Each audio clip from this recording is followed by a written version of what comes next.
आजादी सबसे बड़ा दिल फरेब भ्रम है और उससे भी बड़ा फरेब है प्रेम। लड़कियां तो होती ही है भली या बुरी। इन दो शेड्स के अलावा कोई तीसरा शेड भी होता है क्या भला? या तो बंदी संस्कारी है या फिर बिगड़ैल। भली लड़कियों के होने से जमाना भला है, वरना बुरी लड़कियों ने तो जमाने को बिगाड़ी रखा है और बदनाम बेचारा जमाना होता है। नहीं, ऐसे ही संवादों को बयां करता है अनु सिंह चौधरी का उपन्यास।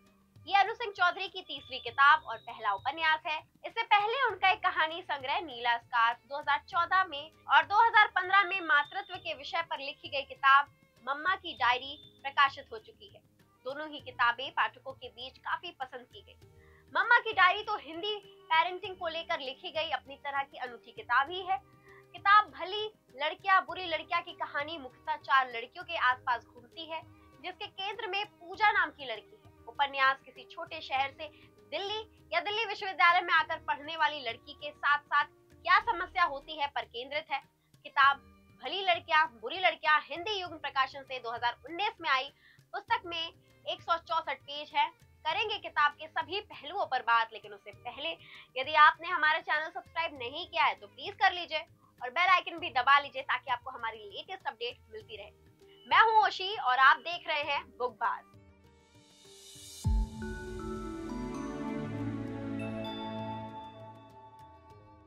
पूजा प्रकाश बिहार के एक छोटे से शहर से अपने सपनों का सूटकेस उठाए दिल्ली चली आती है। 18 साल की उम्र में ही उसकी आंखों ने पुलिस अफसर बनने की मुश्किल सपना देख लिया है, लेकिन दिल्ली की रोजमर्रा की जिंदगी के संघर्ष उन सपनीली आंखों की किरकिरी बन जाते हैं। भली लड़कियां बुरी लड़कियां की बनावट की नींव में रोज रोज की यही जद्दोजहद है, जिसका सामना दिल्ली शहर में रहने वाली हर लड़की किसी न किसी रूप में करती है। यह उपन्यास जवानी की दहलीज पर कदम रखती पूजा प्रकाश के प्रेम में पड़ने, धोखा खाने और उन धोखों से सबक लेते हुए अपने तथाकथित प्रेमी के सबक सिखाने की सतर्क चालें बुनने की कहानी बयां करती है। ये कहानी जितनी पूजा की है उतनी ही उसके साथ उसकी पीजी में रहने वाली लड़कियों मेघना, सिमते, सेम, तनेजा और देवजानी घोष की भी है। अलग अलग परिवेशों और सामाजिक आर्थिक पृष्ठभूमियों से आई ये लड़कियां किस तरह एक दूसरे के साथ खड़ी होकर इस पुरुषवादी समाज के एक और हमले का मुकाबला करती हैं। भली लड़कियां बुरी लड़कियां उसी की कहानी है। उपन्यास की मुख्य कहानी पूजा प्रकाश के इर्द गिर्द घूमती है। एक होनहार लड़की जिसकी दादी ने उसे यूपीएससी का सपना दिखाया, वह होनहार लड़की दिल्ली में आती है और दिल्ली विश्वविद्यालय में एडमिशन के बाद एक पीजी में 4 लड़कियों के बीच आ जाती है, जो उससे बिल्कुल ही अलग है। ये उसके लिए एक कल्चरल शॉक था। यहाँ से दिल्ली विश्वविद्यालय के किस्से चलते हैं और उसका सामूहिक बलात्कार उसके पूर्व प्रेमी और उसके दोस्तों द्वारा किया जाता है और अंत में मीडिया। कहानी इन्हीं मुख्य घटनाओं से होते हुए एक भयावह चरम से होकर एक बड़ा सवाल करती है। उपन्यास का शीर्षक है भली लड़कियां बुरी लड़कियां, अर्थात समाज द्वारा जो मानक बनाए गए हैं उसमें जो फिट होती हैं उन्हें भली लड़कियों की संज्ञा दी जाती है और वही जो फिट नहीं होती वह बुरी लड़कियां बन जाती है। उपन्यास की कहानी जिन 4 पात्रों को केंद्र में लेकर चलती है वह समाज के बने हिस्से में फिट नहीं होती। इस उपन्यास की प्रभावशाली पात्र सेम तनेजा कम उम्र में ही ऐसे कदम उठाती है जो समाज को बर्दाश्त नहीं होता।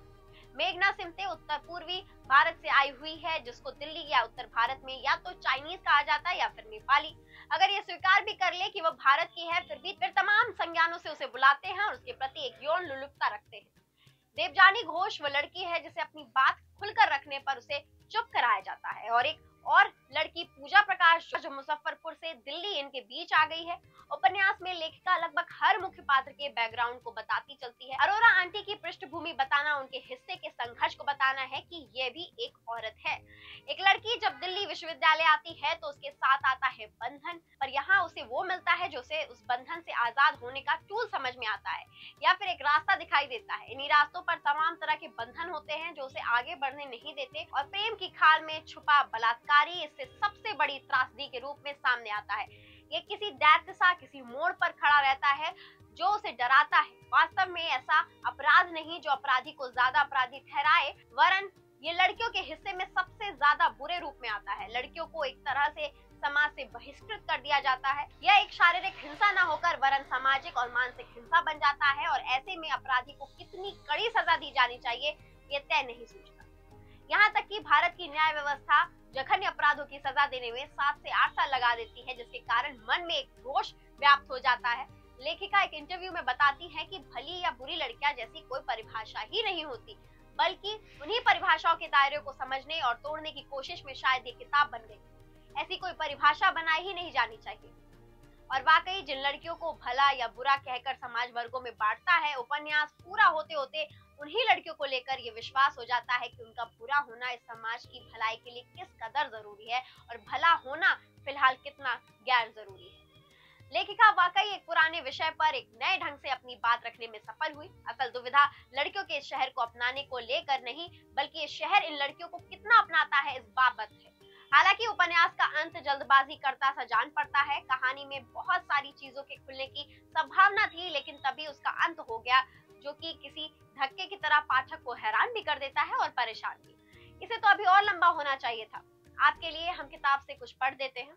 सैम की जिद पूजा को सैम की बर्थडे पार्टी में ले जाती है। उसी एक पार्टी ने दिल्ली में पूजा प्रकाश के लिए इस शहर से लगाव हो जाने की पहली पुख्ता वजह पेश की। कनॉट प्लेस के एक रेस्टोरेंट बार में सैम ने अपनी बर्थडे पार्टी रखी थी, बल्कि पूजा को तो उस दिन पहली बार पता चला था कि रेस्टोरेंट बार वो जगह होती है जहां खाना कम और तरह तरह की शराब ज्यादा पेश की जाती है।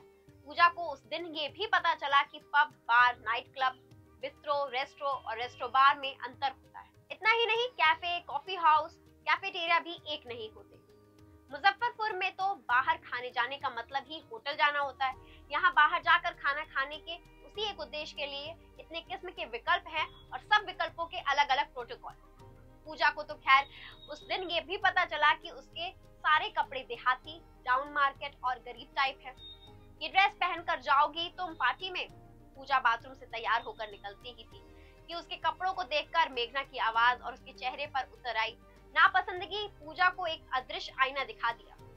उम्मीद है आपको ये वीडियो हमारा पसंद आया होगा। ऐसी ही वीडियो को देखने के लिए हमारे चैनल को अभी सब्सक्राइब करें। सायोनारा।